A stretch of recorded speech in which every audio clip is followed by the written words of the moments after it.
Okay, just next step here, part 3. The livestock's been added there on the desktop nano.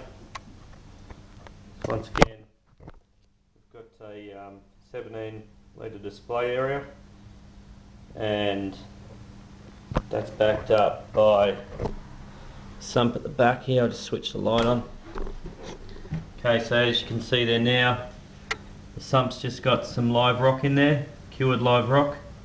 That's from my other system. I've got a 500mm cube, and all that live rock situated around the 2 return pipes so that they're in the area of the sump with the greatest flow. I've also got a bag of carbon down there, and that sits straight under one of the overflow pipes as well. So I've just got some permits and some normal cleanup crew down there as well.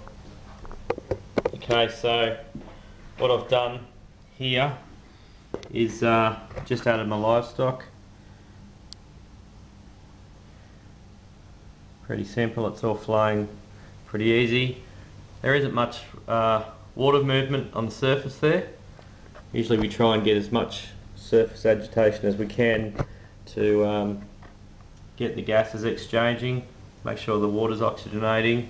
But with the size of that weir happening there and the way the weir comb is working, I'm not too concerned about that at all, because that's 400 litres an hour going right over the full length of that weir. So, and with the weir comb as well, that's going to be fine there, I think.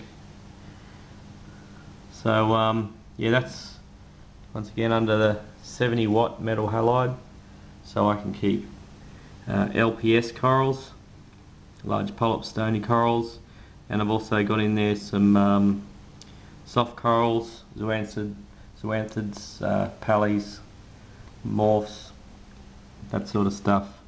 I could quite easily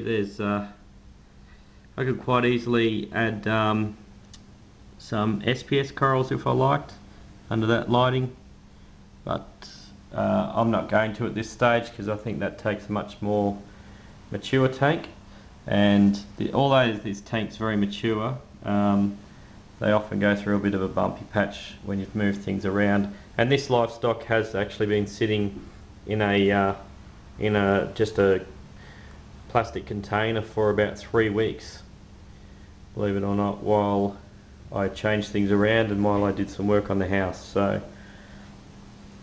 everything's looking fine. I'll probably chuck a couple more A-cans down there, and I've also got all my holes in my live rock pre-drilled so it can take corals without having to stick those down with adhesives, aquaneated, stuff like that. Still, I can bump the desk. That's about as hard as I can bump this desk, and even with that 5mm tolerance at the top, which is not very much at all, I'm not too worried, because it's just falling over that big weir there. Also got my macroalgae at the back. That's the weir section there.